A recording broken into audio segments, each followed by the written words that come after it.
இந்த நிகழ்ச்சி வைராகியா என்பது ஒரு 9 மாதம் ஒரு வியாபாரம் செய்யக்கூடிய, ஒரு தொழில் செய்யக்கூடிய தொழில் முனைவோரின் இலக்கை 9 மாதம் தொடர்ந்து அந்த இலக்கை அடைவதற்குண்டான ஒரு வழிகாட்டக்கூடிய ஒரு நிகழ்ச்சி. இந்த நிகழ்ச்சியானது வாரம் 3 முறை நடக்கும். செவ்வாய்க்கிழமை, வியாழக்கிழமை, சனிக்கிழமை காலை 5:30 மணி முதல் 6:30 மணி வரை நடக்க இருக்கக்கூடிய இந்த நிகழ்ச்சி. இந்த நிகழ்வு ஒரு அறிமுக நிகழ்வு. 3 நாட்கள் உங்களுக்கு இந்த நிகழ்ச்சியில ஒரு அறிமுக நிகழ்வு இருக்கும். இன்று வியாழக்கிழமை என்று 27, 29, 31 ஆகிய 3 நாட்களும் காலை உங்களுக்கு இந்த வகுப்பு ஒரு அறிமுக நிகழ்வாக நடத்த திட்டமிட்டு இருக்கிறோம். இந்த நிகழ்ச்சியில் கிடைக்கக்கூடிய நாலேஜை வச்சுக்கிட்டு, இந்த நிகழ்ச்சியில் கிடைக்கக்கூடிய அனுபவங்களை வச்சுக்கிட்டு, இந்த நிகழ்ச்சியில் கிடைக்கக்கூடிய சில தெளிவுகளை வைத்துக்கொண்டு உங்களுடைய தொழிலில் நடைமுறைப்படுத்தி யதார்த்த மாற்றங்களை உருவெடுத்துக் கொள்வதற்கான ஒரு வாய்ப்பாக இதை நீங்க பயன்படுத்திக் கொள்ளுங்க. சரி, இப்போ நான் இந்த நிகழ்ச்சி ஒரு கேள்வியோட துவங்கணும்னு நினைக்கிறேங்க. தொழில் அப்படின்னா என்ன? இதுதான் என்னுடைய முதல் கேள்வி. What you mean by business? பிசினஸ்னா என்ன? தொழில்னா என்ன? வணிகம்னா என்ன? தொழில் அப்படின்னா என்ன? ஆன்சர் பண்ணுங்க. தொழில்னா என்ன? வாழ்க்கையை நடத்துறதுக்கு. சொல்லுங்க. வாழ்க்கையை நடத்துவதற்கு பயணத்துக்காக, வாழ்க்கை மேம்படுத்துக்காக செய்யக்கூடியது. வாழ்க்கையை மேம்படுத்துவதற்காக செய்யக்கூடியது தொழில். சரிங்க. வேற ஏதாவது புரிதல் இருக்குங்களா? தொழில் என்றால் என்ன? ஒரு முதலீடு போட்டு அதை பெருக்குவதற்காக. ஓகே, முதலீடு போட்டு முதலீட்டை பெருக்குவது. சரிங்க. ஓகே, தொழில் என்றால் என்ன?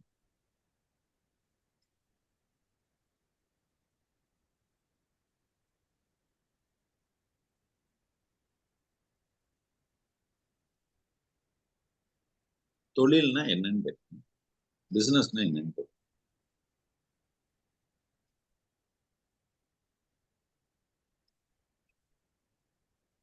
கேள்வி ஈஸியா தான் சார் இருக்கு. பொருளாதாரத்தை உயர்த்துவது. பொருளாதாரத்தை உயர்த்துவது.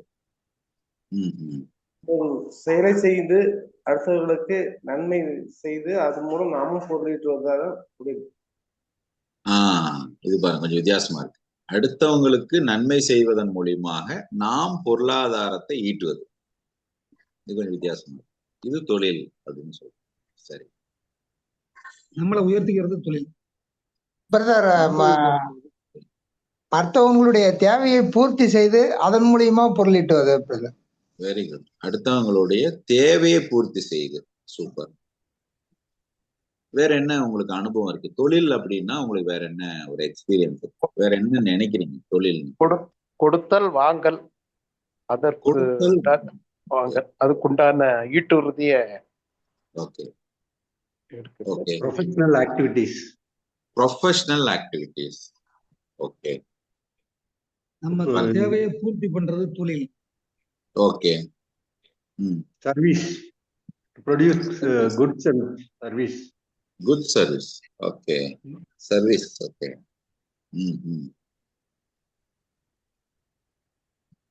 சரி, இப்ப தொழில் உயிரோடதா, உயிரானது, உயிருள்ளதா, உயிரற்றதா? உயிரற்றது. உயிரற்றது. உயிரற்றது. தொழில் உயிர் உள்ளதா, உயிரற்றதா? உயிர் உள்ளது. உயிர் உள்ளதுதான் பிரதர். உயிர் உள்ளது. உயிர்ப்போடு இருப்பது. உயிர்ப்போடு இருப்பது. இப்ப பாருங்க, நிறைய 2வது கேள்விக்கு வந்துட்டேன். முதல் கேள்வி வந்து தொழில்னா என்னன்னு கேட்டேன். 2வது கேள்வி தொழில் வந்து உயிர் உள்ளதா, உயிரற்றதான்னு கேட்டேன். 3வது ரொம்ப முக்கியமான ஒரு கேள்வி, நாம ஏன் தொழில் பண்ணணும்? இந்த 3 கேள்விக்கு மட்டும் பதில் தெரிஞ்சிருச்சுன்னா நீங்க வேற லெவல். தொழில்னா என்ன, தொழில் உயிர் உள்ளதா உயிரற்றதா, நாம ஏன் தொழில் செய்ய வேண்டும்? என்னோட 3வது கேள்விக்கு பதில் சொல்லு. நாம ஏன் தொழில் செய்ய வேண்டும்? நம்மளை மேம்படுத்திக் கொள்வதற்கு, நம்மை மேம்படுத்திக் கொள்வதற்கு தொழில். நம்மை மேம்படுத்திக் கொள்வதற்கு தொழில் தேவை. நாமும் உயர்ந்து நம்மை நம்பி வந்தவர்களையும் உயர வைத்து. ஓகே, நாமும் உயர்ந்து நம்மை நம்பி வந்தவர்களையும் உயர வைத்து பார்ப்பதற்கு, உதவுவதற்கு. மத்தவங்களுடைய தேவையை பூர்த்தி செய்வதன் மூலியமா நமக்கு ஏற்படுகிற ஒரு சந்தோஷம் பிரதர். சந்தோஷம். ஓகே ஓகே நம்ம திறமையை வெளிப்படுத்துறதுக்கு தொழில். ஓகே ஓகே சரி. இப்ப நீங்க எல்லாருமே ஒரு ஆன்சர் சொல்றீங்களே, இப்ப நீங்க சொன்ன ஆன்சரை எல்லாம் நடைமுறைப்படுத்திருக்கீங்களா? நீங்க நடைமுறைப்படுத்திருக்கீங்க? நீங்க நடைமுறைப்படுத்தினது தான் சொன்னீங்களா? ட்ரை பண்றோம் பிரதர். மனசாட்சி தொட்டு கொஞ்சம் சொல்லுங்க. மனசாட்சி தொட்டு கொஞ்சம் சொல்லுங்க. முயற்சி பண்றோம். ஓகே. ஓ, அப்ப இது வரைக்கும் நடக்கல. இப்படி இருக்கலாம், இப்படி இருந்தா நல்லா இருக்கும்னு தோணுது. எப்படிங்க? இப்படி இருந்தா நல்லா இருக்கும்னு தோணுது, ஆனா இது வரைக்கும் நடக்கல. சரிங்க. இந்த 3 நாட்கள் உங்களுக்கு ஒரு வித்தியாசமான அனுபவத்தை நாங்க கொடுக்க முயற்சி பண்றோம். ஏன்னா இந்த நிகழ்ச்சியானது வைராகியா அப்படின்னு நாங்க ஒரு தலைப்பு வச்சிருக்கோம். இந்த வைராகியம் அப்படின்னா என்னன்னு கேட்டீங்கன்னா, ஒரு கமிட்மெண்டோட இருக்கிறது. வைராகியம் அப்படின்னா கமிட்மெண்ட். இப்ப நான் ஒரு 48 நாள் மாலை போடுறேன்னா, மாலை போட்டா இந்த பழக்கத்தை நான் வந்து கடைபிடிப்பேன்ங்கிற ஒரு உறுதி, ஒரு வைராகியம், ஒரு கமிட்மெண்ட். அப்ப தொழில் அப்படிங்கிறது ஒரு கமிட்மெண்ட், அவ்வளவுதான். தொழில்ங்கிறது என்னங்க? ஒரு கமிட்மெண்ட். நீங்க ஒரு உறுதி எடுக்கிறீங்க. நான் என்னிடம் இருக்கின்ற ஆற்றலை தொடர்ந்து வெளிப்படுத்துவேன். நான் என்னிடம் உள்ள ஆற்றலை பிறருக்கு தேவையான வகையில், தேவைப்படும் விதத்தில் தொடர்ந்து வெளிப்படுத்துவேன். நான் பிறருக்கு தேவையை கண்டுபிடித்து அதற்குண்டான சேவையை செய்து பணம் சம்பாதிப்பதற்குண்டான வேலையை தொடர்ந்து செயல்படுத்துவேன். அப்படிங்கிறது தான் தொழில். வேற ஒண்ணு. அப்ப தொழில் என்பது நீங்கள் எதற்கு உங்களை சரணடைவதற்கு விரும்புகிறீர்களோ அதை நீங்கள் தொடர்ந்து செய்வதற்குண்டான ஒரு கமிட்மெண்ட். அப்ப தொழில் அப்படிங்கிறது கமிட்மெண்ட். ஒரு வைராகியத்தோட இருக்கு. நான் இதை தொடர்ந்து செய்வேன் அப்படிங்கிற வைராகியத்தோட இருக்கு. இப்ப நீங்க எதை தேர்ந்தெடுக்கிறீங்க, எதற்கு நீங்க கமிட்டடா இருப்பேன்னு தேர்ந்தெடுக்கிறீங்க அப்படிங்கிறது உங்க தொழில். இப்ப புரியுதுங்களா? இப்ப நீங்க ஒரு மெடிக்கல் ஷாப் வச்சிருக்கீங்க, ஒரு சூப்பர் மார்க்கெட் வச்சிருக்கீங்க. நீங்க என்ன பண்றீங்க? தொடர்ந்து மக்களுக்கு தேவையான பொருளை தேவையான நேரத்தில், தேவையான இடத்தில், தரமான வேலையில் நான் கொடுப்பதற்கு என்னை கமிட் பண்ணிக்கிறேன். அதானுங்க தொழில். இப்ப சொல்லுங்க, இது புரிஞ்சுக்க முடியுதா இல்லையா? தொழில் என்பது நாம் ஒரு விஷயத்துக்கு கமிட் பண்ணிக்கிறோம். நாம் வி கமிட் ஃபார் சம்திங். நான் இதை செய்வேன் என்று நாம் கமிட் பண்ணிக்கிறோம். இதானே? புரியுதா புரியலையா? இது ஏத்துக்க முடியுதா முடியலையா? நீங்க ஒரு விஷயத்த கமிட் பண்ணிக்கிறீங்க. You are committed for something. அது வந்து சில பேர் வந்து எனக்கு இந்த லாபம் வந்தா நான் பண்ணுவேன் அப்படின்னு நீங்க வச்சிருக்கீங்க. சில பேர் லாபம் இல்ல, சர்வீஸ் பண்றேன்னு நினைக்கிறீங்க. எதுவா இருந்தாலும் கமிட்மெண்ட் தான். அப்ப இங்க தொழிலுங்கிறது என்ன? எதை நீங்கள் உறுதி எடுத்துக் கொண்டீர்கள், எதை நீங்கள் செய்வதாக உறுதி எடுத்துக் கொண்டீர்கள், அதுதான் தொழில். ரைட்டுங்களா? இப்போ அந்த தொழில் உயிர் உள்ளதா உயிரற்றதா? இப்போ தொழிலை பண்ணுதா இல்ல நாம தொழில் பண்றோமா?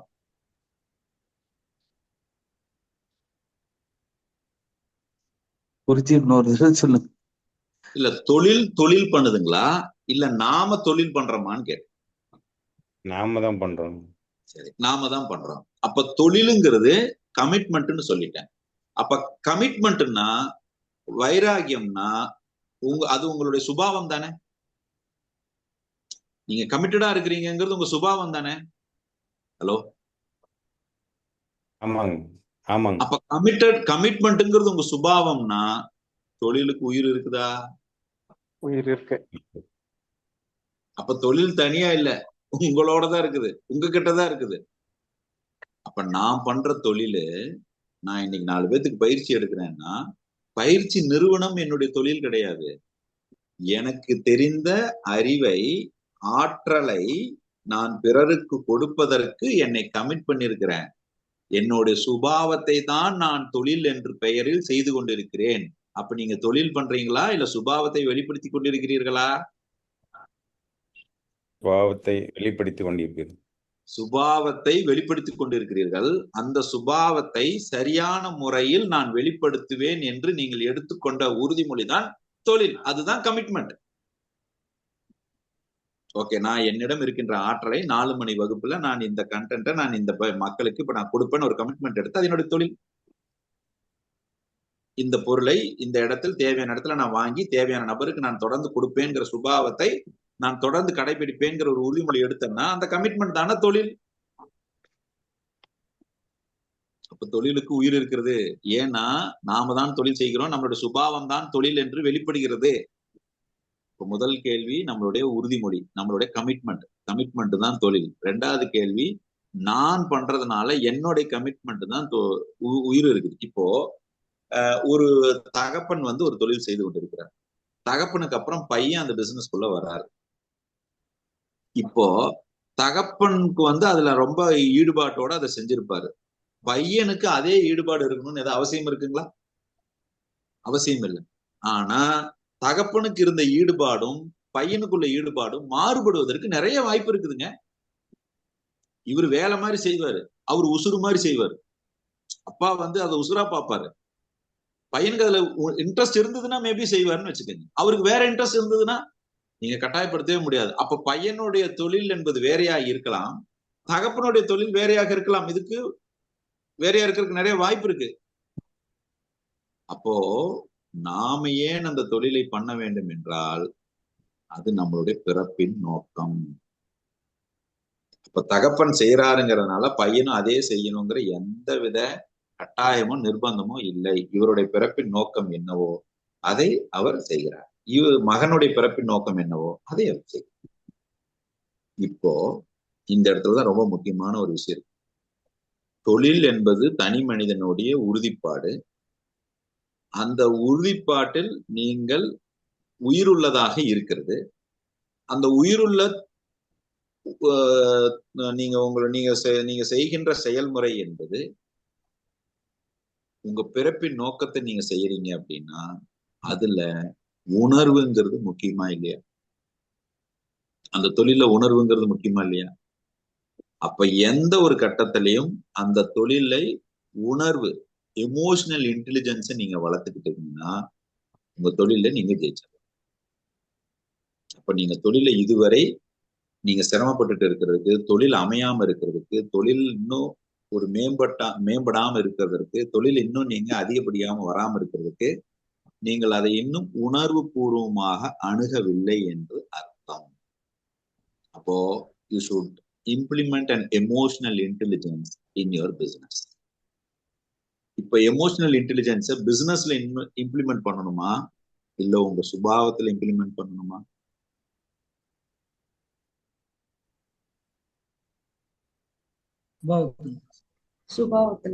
எல்லாருமே என்ன பண்ணிட்டு இருக்கிறோம் தெரியுங்களா? தொழிலை நல்லா வளர்க்கறதுக்கு என்ன பண்றது, என்ன போட்டி இருக்குது, என்ன இருக்குதுன்னு புறச்சூழ்நிலையில வேலை செஞ்சுட்டு இருக்கிறீங்க. யாருமே இன்னும் அகச்சூழ்நிலை வேலை செய்யல. ஆனா நீங்க பண்ற தொழிலுங்கிறது அகச்சூழ்நிலையில தான் இருக்குது. ஆனா நீங்க டெவலப் பண்ண நினைக்கிறது பூரா இந்த கடை இந்த இடத்துல போட்டா ஓடுமா, அந்த இடம் அது போட்டா பண்ணுமா, இது போட்டி இருக்குதா அப்படின்னு புறச்சூழ்நிலையில தான் தொழிலை மேம்படுத்த முயற்சி பண்ணிட்டு இருக்கிறீங்க. அகச்சூழ்நிலையை நீங்கள் இன்னும் கவனிக்கவே இல்லை. அப்ப நீங்க தொழில ஜெயிக்கணும்னா தொழில் என்கிற ஒரு உறுதிப்பாட்டினை நல்லா கவனிங்க. இந்த வார்த்தைக்கு நல்லா கவனிங்க. நீங்க தொழில ஜெயிக்கணும்னா தொழில் என்கிற உங்களுடைய உறுதிப்பாட்டு சுபாவத்தினை, உங்களுடைய சுபாவத்தில் இருக்கக்கூடிய உறுதிப்பாட்டினை, தொழில் என்னும் உறுதிப்பாடு சுபாவத்தினை உணர்வுகளாக கையாள தெரிகின்ற அந்த அனுபவமே நீங்க தொழில முன்னேறுவதற்கு உங்களுக்கு வழிவகுக்கும். இப்போ இந்த 3 நாளா உங்களுக்கு நான் என்ன விழிப்புணர்வு ஏற்படுத்த போறேன்னா, ஒரு எமோஷனல் இன்டெலிஜென்ஸ் இன் த பிசினஸ். எமோஷனல் இன்டெலிஜென்ஸ் இந்த பிசினஸ் அப்படிங்கிறத பத்தி தான் நான் இந்த 3 நாட்கள் உங்களுக்கு கொடுக்க போறேன். அப்போ ஒரு தொழிலை நீங்க வெளியிருந்து ஏதோ ஒரு 9 to 6ன்னு நீங்க பாத்தீங்கன்னாலோ, அல்லது ஏதோ கடைக்கு வியாபாரிகள் வர்றாங்க, வாடிக்கையாளர்கள் வர்றாங்க, நாங்க ஏதோ ஒன்று செய்யணும்னு சொல்லி நீங்க பாத்தீங்கன்னாலோ, நீங்க தொழில முன்னேறுவதை விட அது உங்களுடைய உணர்வுகளின் வெளிப்பாடு. அந்த உணர்வுகளை கையாள வேண்டியது உங்களுடைய அவசியம், பொறுப்பு என்பதை நீங்கள் எப்பொழுது உணர்கிறீர்களோ அப்பொழுதுதான் நீங்க தொழில அடுத்த கட்டத்துக்கு நகரும். இப்ப சொல்லுங்க, உங்களுடைய தனிப்பட்ட உணர்வுகளை மேம்படுத்தி கொண்டு கையாள்வது உங்க தொழிலில் நீங்கள் மேம்படுவதற்கு வழிவகுக்குமா, வகுக்காதா? இப்ப பர்சனலா என்னுடைய எமோஷனல் இன்டெலிஜென்ஸை நான் இம்ப்ரூவ் பண்ணிக்கிட்டா என்னோட தொழில் மேம்படுமா, மேம்படாது? மேம்படும். ஆனா என்னுடைய பழக்கம், என்னுடைய சுபாவத்தை நான் எப்படி வேணா வச்சுக்கிறேன். ஆனா நான் தொழிலை நான் இம்ப்ரூவ் பண்ணணும்னு நினைச்சீங்கன்னா ஒர்க் அவுட் ஆகும். நான் கேட்கிற கேள்வி உங்களுக்கு புரியுதா? நான் தனிப்பட்ட வகையில என்னுடைய சுபாவத்துல நான் எப்படி வேணா நான் நடந்துக்குவேன். ஆனா என் தொழில் மேம்படணும்னா மேம்படுமா? அப்போ உங்க பர்சனல் குவாலிட்டி எவ்வளவு இம்ப்ரூவ் ஆகுதோ அவ்வளவு உங்க பிசினஸ் இம்ப்ரூவ் ஆகும். உங்க பர்சனல் குவாலிட்டியில நீங்க எவ்வளவு கவனம் இல்லாம இருக்கிறீங்களோ அவ்வளவு உங்க பிசினஸ் மேலேயும் கவனம் இல்லாம போகும். உங்க பர்சனலா நீங்க எவ்வளவு தேவையில்லாத விஷயங்களை வச்சுக்கிறீங்களோ அவ்வளவு உங்க பிசினஸ் மேம்படுவதற்கு வாய்ப்பு குறைவு. சரிங்க, அப்படின்னா ஊரு பூரா தப்பு பண்றவங்க எல்லாம் பிசினஸ்ல ஓஹோன்னு இருக்குதாங்களே, அப்படி ஒரு உலகம் இங்க இருக்குது. அது வேற. அது நீங்க பாக்குறது பழக்கம் சரியில்லை, ஆனா பிசினஸ் நல்லா இருக்குதுன்னு சொன்னா பிசினஸ் இருக்கும், அதுக்கு அவனுக்கு வேற ஒரு பிரச்சனை இருக்கும். பிசினஸோட சேர்ந்து வேற தீர்க்க முடியாத சிக்கல் இருக்கும். ஆனா நாம பிசினஸும் பண்ணணும், சிக்கலும் இல்லாம இருக்கணும், வினை இல்லாத பிசினஸ் பண்ணணும். அதான் ரொம்ப முக்கியம். ஏதோ பிசினஸ் பண்றோம் பணம் சம்பாரிச்சோங்கிறது கிடையாது. மோசமான வழியில சம்பாதிக்கிறது, தேவையில்லாத வழியில சம்பாதிக்கிறது, அதெல்லாம் பிசினஸே கிடையாது. It's not business. நீங்கள் பணமும் ஈட்ட வேண்டும். அந்த பணம் உங்களுக்கு வினையை உருவாக்காத விஷயமாக இருக்க வேண்டும். ரொம்ப முக்கியமா இல்லையாங்க? நீங்கள் பொருள் ஈட்டணும், ஆனால் அந்த பொருள் உங்களுக்கு விளைவை, அதாவது வினையை உருவாக்காததாக இருக்க வேண்டும். நீங்க பொருள் ஈட்டுறதுதான் பிசினஸ்னா என்ன பிசினஸ் வேணா பண்ணலாம் அப்படின்னு சட்டமே தேவையில்லையே. நீங்க என்ன வேணா பண்ணிக்கங்கன்னு சொல்லாமே. ஏன் சட்டம் ஒண்ணு இருக்கணும்? இந்த தொழில் தான் நீங்க பண்ணணும், இந்த சட்ட ஒழுங்கு தொழில் தான் நீங்க பண்ணணும், இல்லீகலான பிசினஸ் பண்ணக்கூடாதுன்னு ஏன் ஒரு ஒழுங்குபடுத்தி வச்சிருக்குது? இந்த சமுதாய சட்டம் ஏன் அதை ஒழுங்குபடுத்தி வச்சிருக்கிறது? அப்ப அந்த தொழில்ல யாரோ ஒருவருக்கு பாதிப்பு இருக்கிறது என்பதனாலதான் அதை நீ செய்யக்கூடாது என்கிற ஒரு வரைமுறை வைத்திருக்க. கரெக்டா இல்லையாங்க?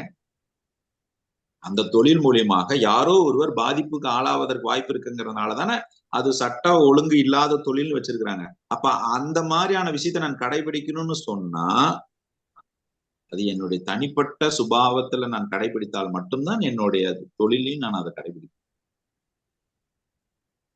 அப்போ ஒரு புரிதலுக்கு கொண்டு வரேன். தொழில் என்பது நமக்கு இருக்கக்கூடிய உறுதிப்பாட்டு மனநிலை. அந்த உறுதிப்பாட்டு மனநிலை என்பது உயிர்த்தன்மை கொண்டது. அந்த உயிர்த்தன்மையுள்ள உறுதிப்பாட்டு மனநிலையை நான் தொடர்ந்து உணர்வுகளை கையாள்வதற்காக என்னுடைய பிறப்பின் நோக்கத்தை உணர்ந்து செயல்படுத்துவது. இது 3ஐயும் நீங்க தெரிஞ்சுக்கிட்டீங்கன்னா இந்த எமோஷனல் இன்டெலிஜென்ஸ் இந்த பிசினஸ் இஸ் வெரி ஈஸி. இப்போ இந்த 3 நாள் நான் உங்களுக்கு என்ன ஹெல்ப் பண்றேன்னா, நீங்க செஞ்சுட்டு இருக்கிற பிசினஸ்ல எமோஷனலி எந்த அளவுக்கு நீங்க இன்டெலிஜென்ட்டா ஒர்க் பண்றீங்க, உங்க உணர்வுகளால் அந்த அந்த வாணிபத்தை நீங்கள் எவ்வாறு வெளிப்படுத்துகிறீர்கள். 3 விஷயம் தான் நடக்குது உங்க பிசினஸ்ல. என்கொயரி வருது, டெமோ காட்டுறீங்க, சேல்ஸ் நடக்குது. 3 தான் நடக்குது. என்கொயரி கிரியேட் ஆகுது, டெமோ காட்டுறீங்க, சேல்ஸ் நடக்குது. அது என்னவா வேணா இருக்கலாம். என்கொயரிங்கிறது உங்களுக்கு போன்ல என்கொயரி பண்ணலாம், இல்ல நேர்ல வந்து என்கொயரி பண்ணலாம், இல்ல பத்தின ஏதாவது ஒரு மாடலோ அல்லது ஏதோ ஒரு எக்ஸ்பீரியன்ஸோ நீங்க பாக்குறது. சேல்ஸ்ங்கிறது இறுதியா நீங்க பொருளை விற்கிறது. அப்போ நீங்க பொருளை விற்கல, உணர்வைத்தான் விற்கிறீங்க. நீங்க அவங்ககிட்ட பொருளை விற்கல, உணர்வைத்தான் விற்கிறீங்க. இப்ப உணர்வை விற்கிறீங்களா இல்ல உணர்வை ஏற்படுத்துறீங்களா? உணர்வை விற்கிறீங்களா? உணர்வை ஏற்படுத்துறோம்.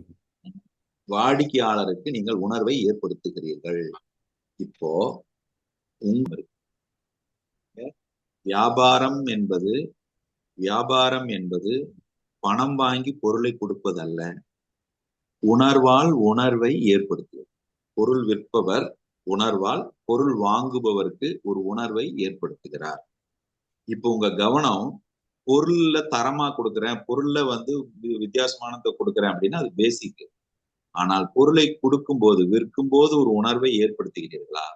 பொருளை வாங்குபவர்களுக்கு அந்த உணர்வை உருவாக்குகிறீர்களா? பொருளை வாங்குபவர்களுடைய உணர்வை கவனிக்கிறீர்களா? இது ரொம்ப அவசியம்.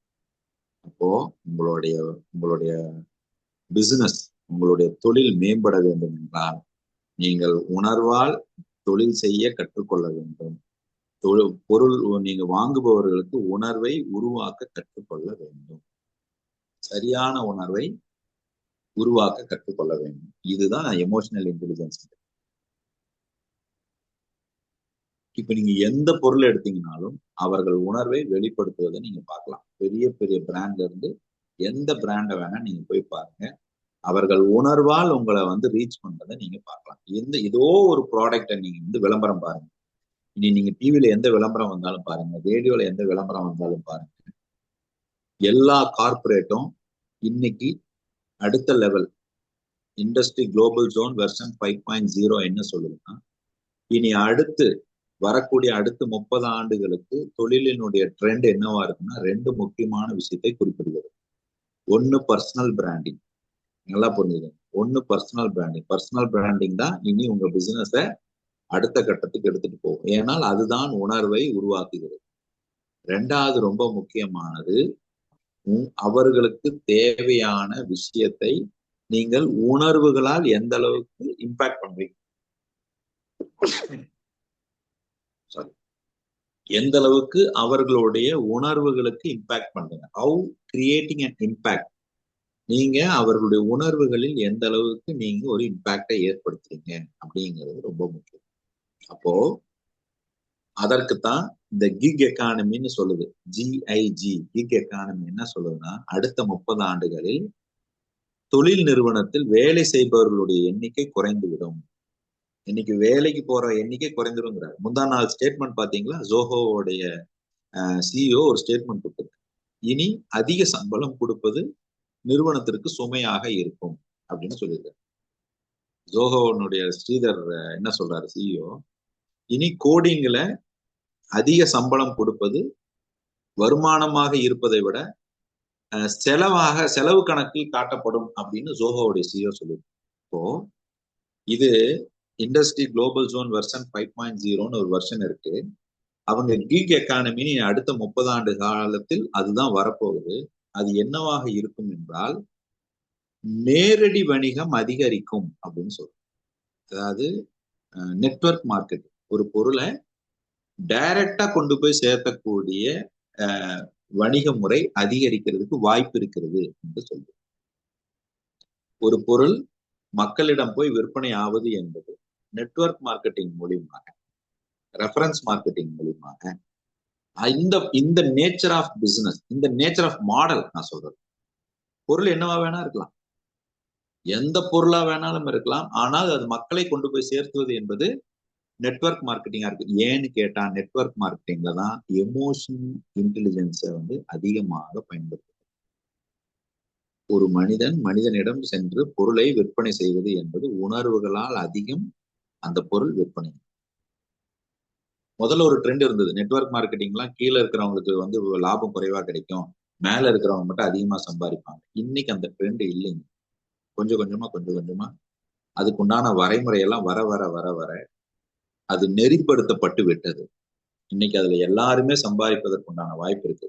ப்ரொவைடட் பொருள் நேர்மையான பொருளா இருக்குதா, பொருள் தரமான பொருளா இருக்குதா, மக்களை ஏமாத்தாம செய்யக்கூடிய வாய்ப்பு இருக்கா அப்படிங்கிறது தான் இங்க பார்க்கணுமே தவிர, இன்னைக்கு வரும் காலங்களில் நம்ம நிறுவனங்கள் நீங்க ஒரு 50 பேர் 100 பேரை வச்சு தொழில் நடத்துறீங்கன்னா அந்த வேலையாட்களுடைய எண்ணிக்கை குறைவதற்கு அதிக வாய்ப்பு இருக்குது. Due to artificial intelligence and virtual reality வேலைக்கு வைப்பவர்களுடைய எண்ணிக்கை குறைய வாய்ப்பு இருக்கிறது.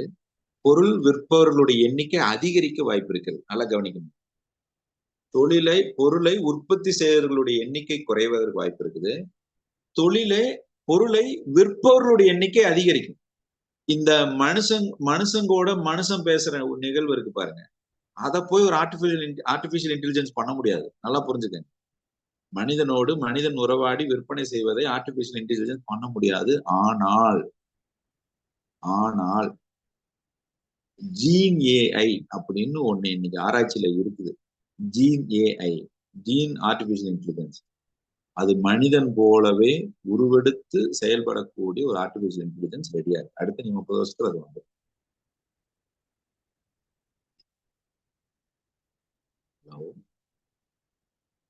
நான் உங்களோட இருக்கேன். மொத்தம் 53ல ஒரு 9 கேமரா ஆன்ல இருக்கிறது. எனக்கு இந்த 9 பேர் தான் தெரியுறாங்க, பாக்கி மக்கள் தெரியுது. ஆனா மேபி நீங்க எல்லாரும் ரொம்ப இன்ட்ரெஸ்டா உங்க தொழில் செஞ்சுட்டு இருக்கிறீங்களா? காலையில 5, 6, 10க்கு நான் ரொம்ப சின்சியரா நான் என்னுடைய தொழிலை செஞ்சுட்டு இருக்கிறேன், அதனால நான் என்னால கேமரா ஆன் பண்ண முடியாதுன்னு இருப்பீங்க போல இருக்கு. அதனால உங்க பிசினஸ்ல ஏதாவது லாஸ் ஆயிரும்னு இருப்பீங்க போல இருக்கு. அதனால நீங்க எல்லாம் கேமரா ஆஃப் பண்ணி வச்சிருப்பீங்க போல இருக்கு. அதனால உங்க பிசினஸ்ல ஏதாவது கொஞ்சம் இது வந்துடக்கூடாதுங்கிறதுனால நீங்க கேமரா ஆஃப் பண்ணி வச்சிருக்கீங்க. என் தொழிலை நான் செய்யும் போது மட்டும் நான் விழிப்போடு இருப்பதல்ல, தொழிலுக்கு நான் தயாராகும் போதும் நான் விழிப்போடு இருக்க வேண்டும். அது கூட கமிட்மெண்ட் தான். நான் தொழிலுக்கு தயாராகிறேன், தொழில் செய்யறதுக்கு தயாராகிறேங்கிறது கூட கமிட்மெண்ட் தான். அப்ப தொழிலுங்கிறதே கமிட்மெண்ட்னு சொல்லிட்டேன். அப்ப தொழிலை பத்தி நான் தெரிஞ்சுக்கிறதுக்கு நான் கேமரா ஆன் பண்ணி உட்கார்றது கூட ஒரு கமிட்மெண்ட் தான். தொழிலை பத்தி நான் கத்துக்கிறதுக்கு, தொழிலை பத்தின ஒரு வாடிக்கையாளரை தெரிஞ்சுக்கிறதுக்கு நான் எவ்வளவு கமிட்டடா இருக்கிறேங்கிறது கூட தொழில் தான். ஹலோ, அப்ப நீங்க ஒரு வாடிக்கையாளர்கிட்ட நீங்க பேசுறீங்க, ஒரு கிளைண்ட் உங்களை கூப்பிட்டுருக்கிறாரு, போன்ல பேசுறீங்க, நீங்க படுத்துட்டு சார் இந்த ஆர்டர் இப்படி சார், இந்த ஆர்டர் இப்படி சார்னு உட்காந்து பேசி பாருங்க. அதே போன் காலை எந்திரிச்சு உங்க ஆபீஸ்ல உட்காந்து ஒரு டேபிள் உட்காந்து பேசுற மாதிரி சின்சியரா பேசி பாருங்க. உங்க உணர்வுல மாற்றம் இருக்குமா இருக்காதா?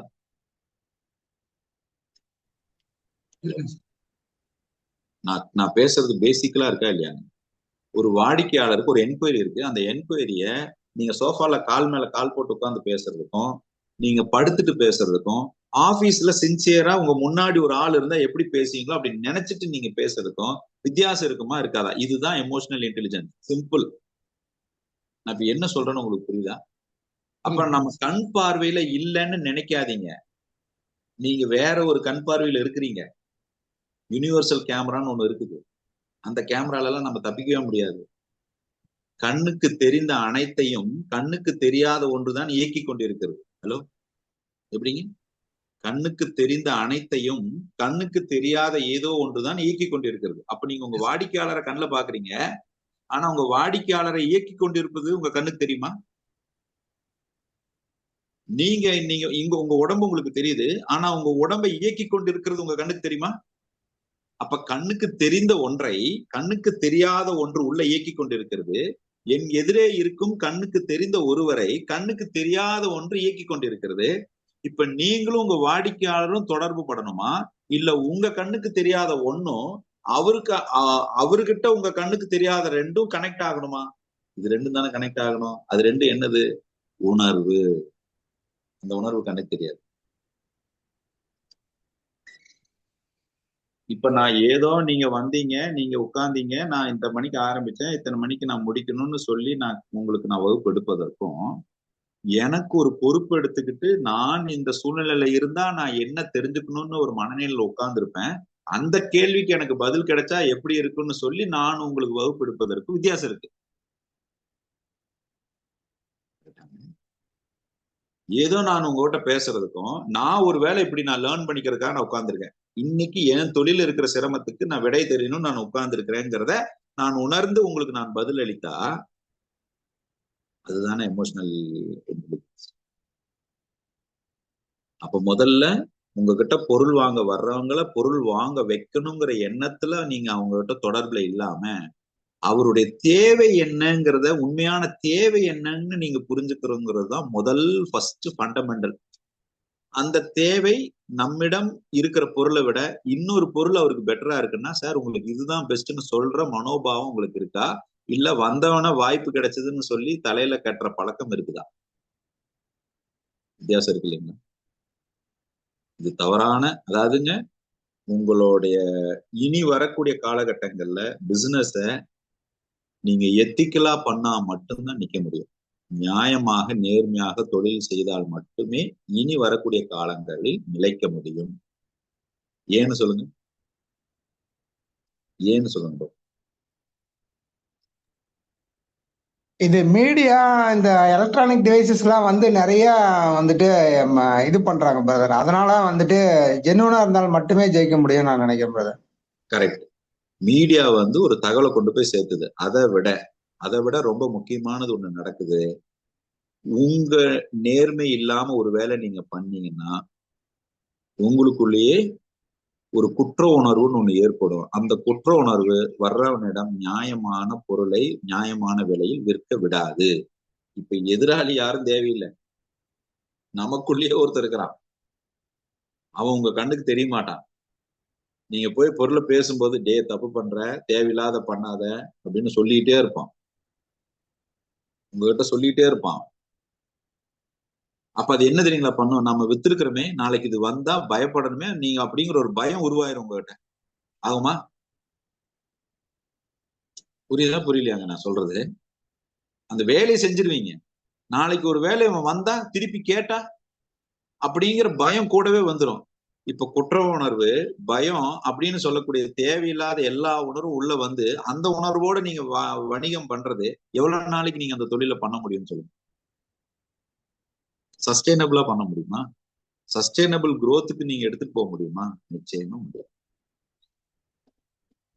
அப்போ அடுத்த 2 நாட்கள், இப்ப நான் வந்து இன்னைக்கு வெறும் இன்ட்ரோ தான் கொடுத்துருக்கிறேன்.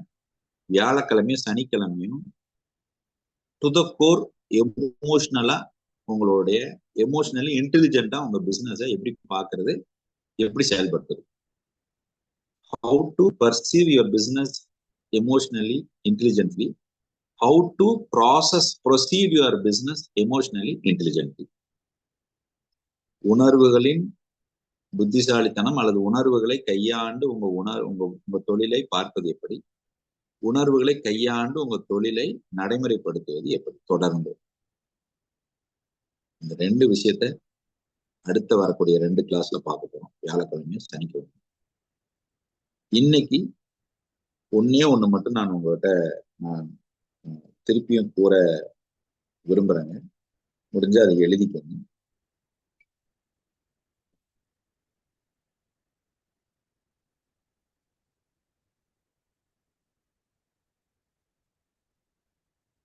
சொல்லுங்க Guruji. fuel your mind, fuel your mind, FUEL, fuel your mind, align your spirit. Fuel your mind, align your spirit. தமிழ்ல நான் போட சொல்றேன் பிரதர். இதை வந்து நான் வந்து நீங்க எந்த குரூப்ல இருக்கீங்க? வைராகியால இருக்கீங்களா? வைராகியால இந்த வைராகியா அறிமுக குரூப் தனியா வச்சிருக்குமா sister? Any special group is there? Okay, அந்த குரூப்ல போட்டுருங்க. அந்த குரூப்ல போட்டு fuel your mind, align your spirit. இதுதான் எமோஷனல் இன்டெலிஜென்ஸ். எமோஷனல் இன்டெலிஜென்ஸ்ங்கிறது தான் fuel your mind, align your spirit. அப்போ தொடர்ந்து உங்களுடைய மைண்ட் இருக்குல்ல, உங்களுடைய எண்ணங்களை ஆக்கப்பூர்வமான விஷயத்த நீங்க கொடுத்துக்கிட்டே இருக்கணும். இப்போ பெட்ரோல் போட்டா தான் வண்டி ஓடும். அந்த பெட்ரோல் தரமான பெட்ரோலை போடணும். குவாலிட்டி இல்லாத பெட்ரோலை போட்டா என்ஜின் சீஸ் ஆயிரும்ல வண்டியில. அப்ப இங்க பெட்ரோலுங்கிறது உங்களுடைய எண்ணங்கள், தரமான பெட்ரோலுங்கிறது ஆக்கப்பூர்வமான எண்ணங்கள். ஆக்கப்பூர்வமான எண்ணங்களை போடுங்க. Align your spirit. Align your ஸ்பிரிட்னா எனர்ஜி, ஆற்றலை நெறிப்படுத்துங்கள். நல்ல எண்ணங்களை விதையுங்கள், ஆற்றலை நெறிப்படுத்துங்கள்.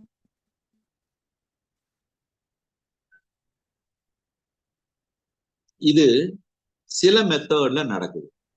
எப்படி நடக்குது? Align your thought, align your mind, fuel your mind, align your spirit அப்படின்னா சில வழிமுறைகள்ல அது நடக்குது. எப்படி நடக்குது அப்படின்னா காக்னேட்டிவ் எபிலிட்டி அப்படின்னு ஒண்ணு இருக்கு. Cognitive ability. காக்னேட்டிவ் அப்படின்னா ப்ராப்ளம் சால்விங். எபிலிட்டி அப்படிங்கிறது திறமை. அப்போ சிக்கல்களை தீர்க்கின்ற திறமை, சிக்கல்களை எதிர்கொள்ளுகின்ற திறமையை நீங்கள் வளர்த்துக் கொள்ள வேண்டும். சிக்கல்களை எதிர்கொள்ளக்கூடிய திறமையை எப்படி வளர்த்துக்கிறது அப்படின்னா, சிக்கல்களை எதிர்கொள்ளக்கூடிய திறமையை வளர்த்துக் கொள்வது சிக்கல்களை எதிர்கொள்வதே. எப்படி? சிக்கல்களை எதிர்கொள்ளுகின்ற திறமையை வளர்த்துக் கொள்வது சிக்கல்களை எதிர்கொள்வதே. நீங்க சிக்கல்களை எதிர்கொள்வது மட்டுமே சிக்கல்களை எதிர்கொள்வதற்குண்டான திறமையை வளர்த்துக் கொள்ளும் முறை.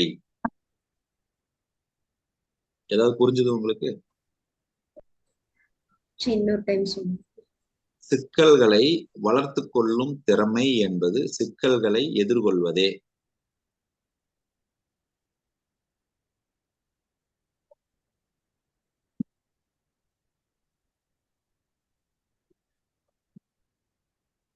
அதாவது ஒரு ஸ்டேட்மெண்ட்ல நான் கவனிச்சேன், தன்னை பற்றி முழுவதும் தெரிந்து கொள்வரன். நான் ஒரு நபரை சந்திச்சேன், அவரு தான் சொன்னாருன்னு நினைக்கிறேன். ஆக்சுவலா ஐ திங்க் இது ஒரு வாசகம், இது ஒரு மனிதரை நான் சந்திச்சேன். அவர் சொன்னாரு, தன்னை பற்றி முழுவதும் தெரிந்து கொள்பவன் ஞானம் பெறுகிறான்.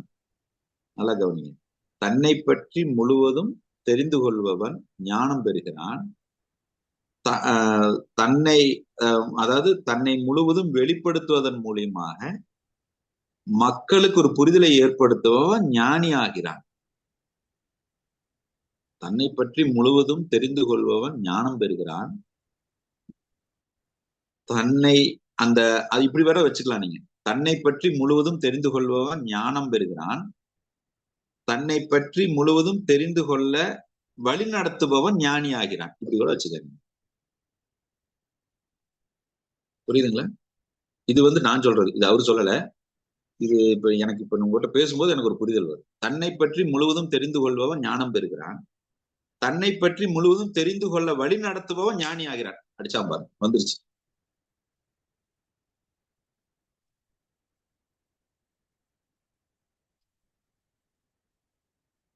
அப்போ உங்களுடைய உறுதிப்பாட்டினை, தன்னை பத்தின முழுவதும் கமிட்மெண்ட், உங்களுடைய கமிட்மெண்ட் என்ன, உங்களுடைய உறுதி என்னன்னு தெரிந்து கொள்பவன் தொழில் முனைவோர் ஆகிறான். தன்னுடைய கமிட்மெண்ட் என்னன்னு ஒவ்வொருவருக்கும் ஒரு விழிப்புணர்வை ஏற்படுத்தி பண்பவன் தொழிலதிபர், அல்லது நீங்க எப்படி வேணா வச்சுக்கோங்களேன், லட்சாதிபதி, கோடீஸ்வரன், எப்படி வேணா வச்சுக்கோங்களேன்.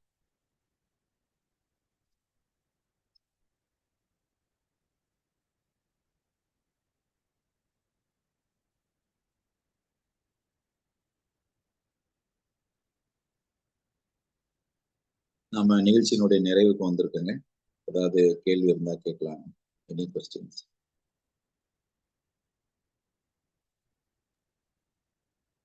குருஜி, ஜிஐஜி எக்கானமிங்கிறது ஜிஐஜி கீக் எக்கானமிங்க. கூகுள் அடிச்சிங்கன்னா வந்துடும். அதுக்கு பேரே geek economy. GIG geek economy. அடுத்த 30 ஆண்டுகளுக்கு என்ன இருக்க போகிறது? நம்ம எல்லாரும் மகிழ்ச்சியாக இருக்க வேண்டிய தருணம். ஏன்னா இந்தியா எத்தனாவது இடத்துல இருக்கு பொருளாதாரத்துல? இப்போ எந்த நாட்டை பின்னாடி தள்ளி முன்னாடி வந்திருக்கு? வந்திருக்கு. ஜப்பான் எவ்வளோ? இந்தியா எவ்வளோ? 4.285 Japan trillion. Japan correct. India எவ்வளோ? 4.286 மேல இருக்கு. கரெக்ட். ஃபிராக்ஷன் ஆஃப் டிஃபரன்ஸ் தான் நம்ம வந்திருக்கு. சைனா எவ்வளவு? நமக்கு மேல யார் இருக்கா? சைனா. சைனா எவ்வளவு? ஜெர்மனி. சைனா எவ்வளவு இருக்காங்க? China 17 something trillion. 19. 19. யுஎஸ் எவ்வளவு இருக்காங்க தெரியுமா? US 30+. Very good, very good. சில பேரை பார்த்தா நமக்கு சம்பந்தமே இல்லாத விஷயத்த பேசுற மாதிரி தோணும்.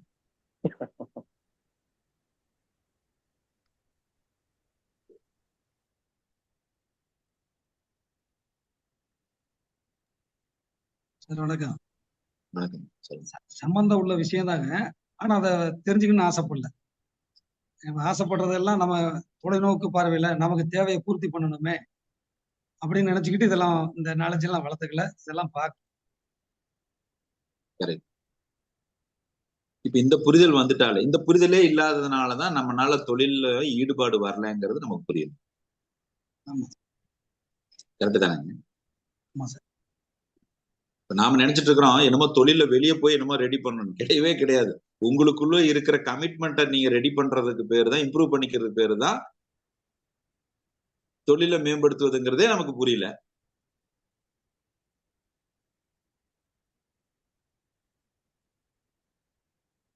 எத்தனாவது இடத்துல இருக்கு, எத்தனை பாயிண்ட்ல இருக்கிற விஷயத்த இப்பதான் தெரிஞ்சுக்கிறோம்.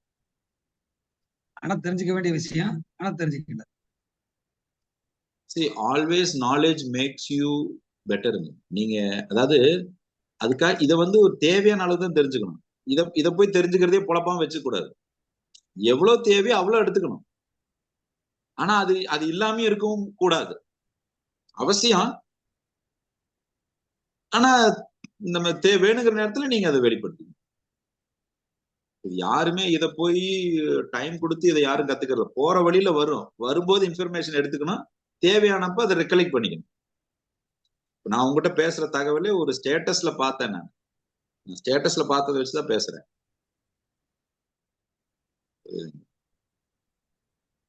எதை பார்த்தாலும் ஒரு தேடுதல் இருந்தா மட்டும்தான் இந்த புரிதல் வரும். அதாவது அப்படி பார்க்கல நம்ம.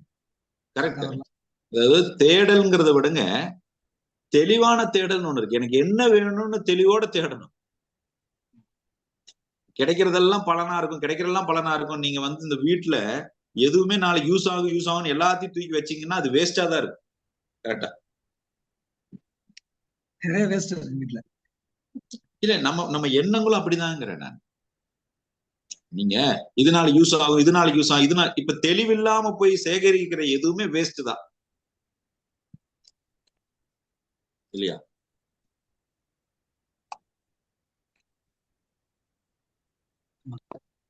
மகிழ்ச்சிங்க. வைராக்கியா, உங்களுக்கு திருப்தியா இருந்ததா?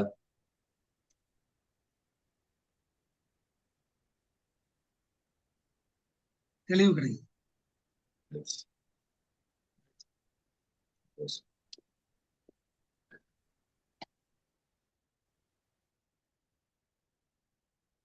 கேள்வி இருந்தா கேள்வி.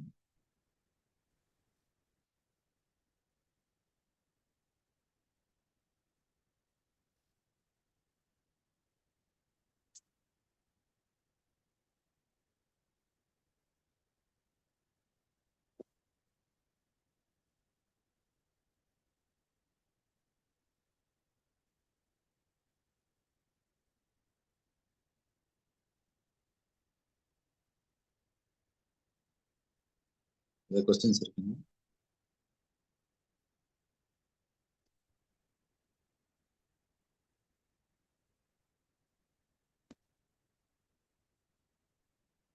இல்ல நீங்க என்ன தெரிஞ்சுக்கிட்டீங்கன்னு ஏதாவது சொல்லுங்க. அப்படியே அமைதியா இருந்தீங்கன்னா என்ன?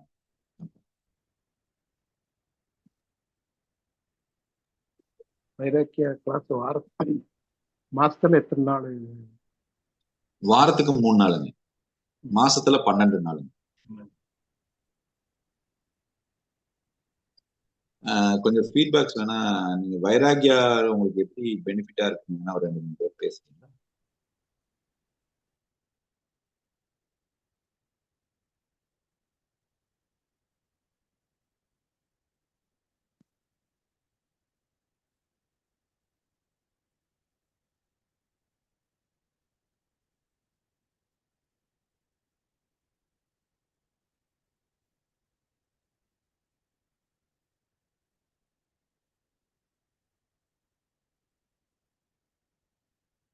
இதுக்கும் பேச மாட்டீங்க. சார் வணக்கம். வணக்கம். வணக்கம். அந்த வைராக்கிய அப்படிங்கிறது முதல்ல நம்ம பிசினஸ நமக்குன்னு ஒரு கோலை பிக்ஸ் பண்ணிருக்கோம் இல்லையா அப்படிங்கிறது தெரியாம ஓடிட்டு இருப்போம் நிறைய பேர். அதுல நானும் ஒரு ஆளு இதுல இருந்தேன்.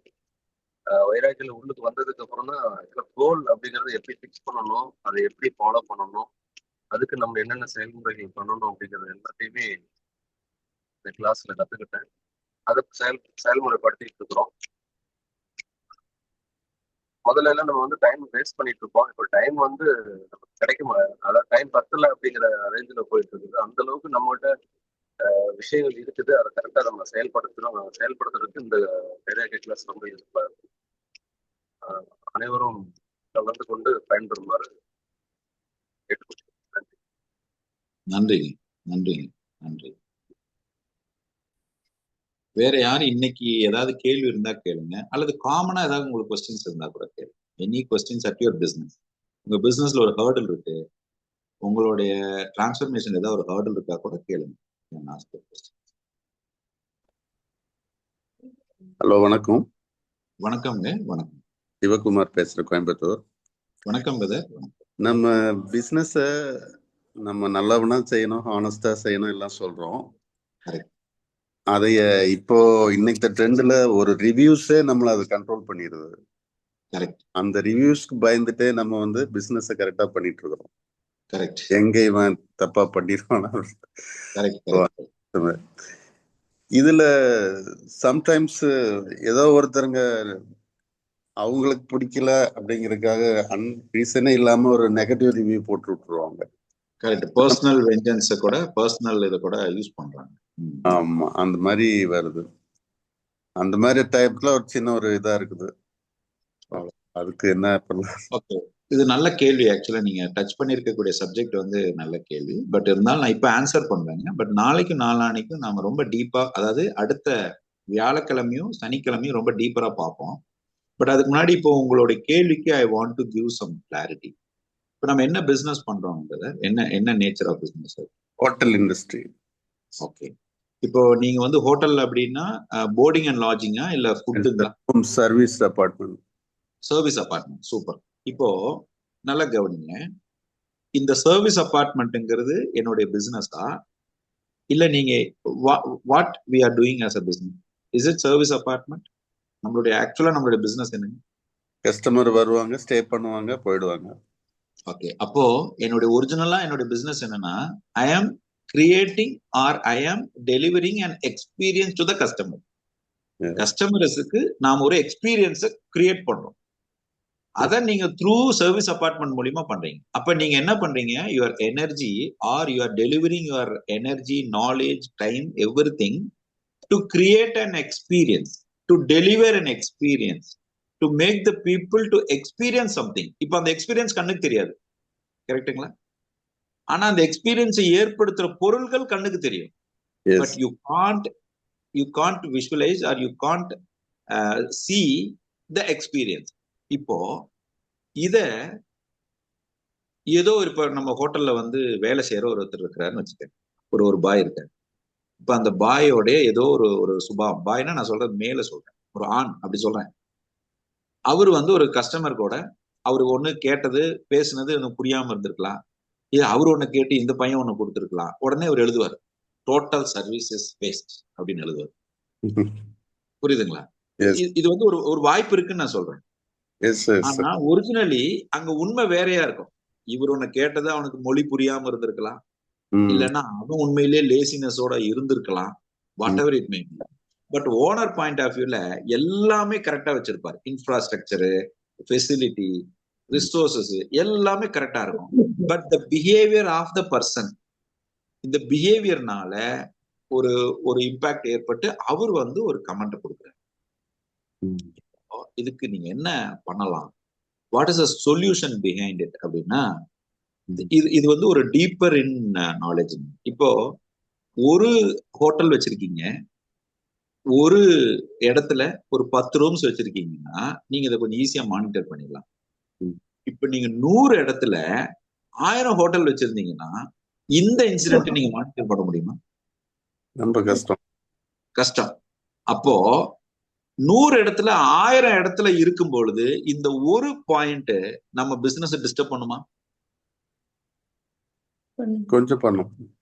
ஓகே, நான் என்ன கேக்குறேன்னாங்க, 100 இடத்துல 1000 ஃபெசிலிட்டி வச்சிருக்கீங்க, அதுல ஒரே ஒரு கஸ்டமர் கிட்ட இந்த மாதிரி மொழி புரியல அப்படின்னு ஒரு சம்பவம் நடக்குது. இது பெருசா டிஸ்டர்ப் பண்ணுமா நான் கேட்டேன். உங்களுடைய என்டையர் பிசினஸ்ல பெருசா டிஸ்டர்ப் பண்ணாது. பெருசா டிஸ்டர்ப் பண்ணாது. அதே போலதான் 1000 10,000 நல்ல கமெண்ட்ல ஒரே ஒரு தேவையில்லாத கமெண்ட் நம்ம பிசினஸ் பெருசா டிஸ்டர்ப் பண்ணாது. கரெக்ட். நான் சொல்ற பெர்ஸ்பெக்டிவ் உங்களுக்கு புரியுதுங்களா? 100 பேத்துக்கு 97 பேரு நல்லது கொடுத்து ஒரு 2 பேரு நோவோ எதுவும் சொன்னா அது வராம இருக்க கூடாது. வந்தாதான் நம்ம கொஞ்சம் தரமா நம்மள பண்றோம்னு அர்த்தம். வேலை பார்ப்போம் நம்ம. இன்னொன்னு இருக்குங்க பிரதர், எதுவுமே இல்லாம எல்லாமே நல்ல கமெண்ட் இருந்தாலும் கஸ்டமருக்கு ஒரு சந்தேகம் வரும். ஓ இவனே ஆளை வச்சு பண்றாங்க போல இருக்கு அப்படின்னு சொன்னேன். கரெக்ட். சோ நான் என்ன சொல்ல வரேன், நம்ம அந்த ஒரு கமெண்ட் வந்திருக்குது, அந்த கமெண்ட்டை நம்ம கண்டிப்பா கவனம் செலுத்த வேண்டியதா இருந்தா அவருக்கு அங்கேயே ரிப்ளை பண்ணுங்க. தேங்க்ஸ் ஃபார் யுவர் வேலிட் இது so that we have rectified அப்படின்னு அதை மானிட்டர் பண்றதுக்கு ஒன்னு ரிப்ளை பண்ணி விட்டுருங்க. அவ்வளவுதான். அதுதான் பண்ணிட்டு இருக்கோம். That is the only way. That is the only way. Right. Thank you. Thank you. Thanks for the question. Yes. Next. வேற ஏதாவது கேள்வி இருக்குமா? Any other questions?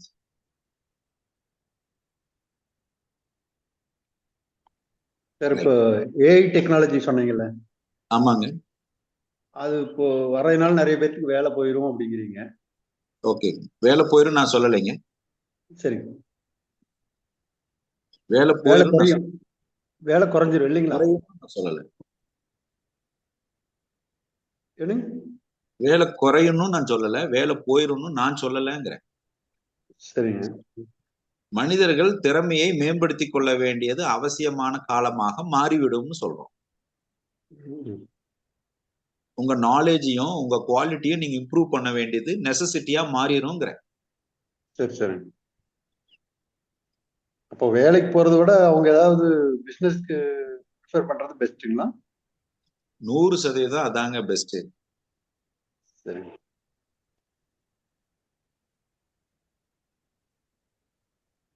அது உலகம் மாறுதுங்கிறதுக்காக எல்லாம் நீங்க வேலையை விட்டு போட்டு பிசினஸ்க்கு வரக்கூடாது. உங்களுக்கிட்ட ரியலா அந்த இன்ட்ரெஸ்ட் இருந்தா தான் வரணும். நாளைக்கு வாய்ப்பு இல்லாம போயிருங்கிறதுக்காக நீங்க தொழில் துவங்க கூடாது.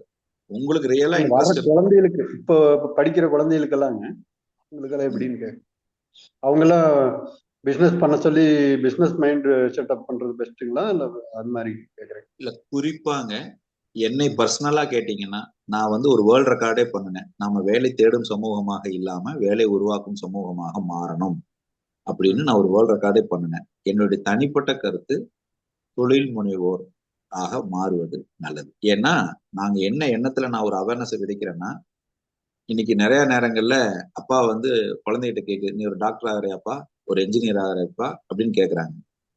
ஒரு காலம் வரணும், நீ என்ன பிசினஸ் மேன் ஆக போற அப்படின்னு அப்பா அம்மா குழந்தைகிட்ட கேட்கிற காலம் வர வேண்டும் என்பது என்னுடைய தனிப்பட்ட ஒரு விருப்பம். ஏன்னா இராணுவ வீரர்களோ கப்பற்படையோ இவங்க மட்டும் நாட்டுக்கு முக்கியம் அல்ல. தொழில் முனைவோரும் ஒரு சோல்ஜர் தான். Mass entrepreneurship is very very important. அவர்களும் மக்கள் நாட்டை பாதுகாக்கக்கூடிய பாதுகாவலர்கள் ஒருவர் தான்.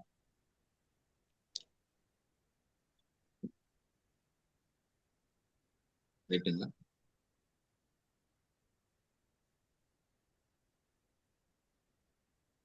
மகிழ்ச்சிங்க. அடுத்த வகுப்பில் சந்திப்போம். நன்றிங்க. வாழ்க வளமுடன், வாழ்க வெளிப்படும். நன்றி. நன்றி குருஜி.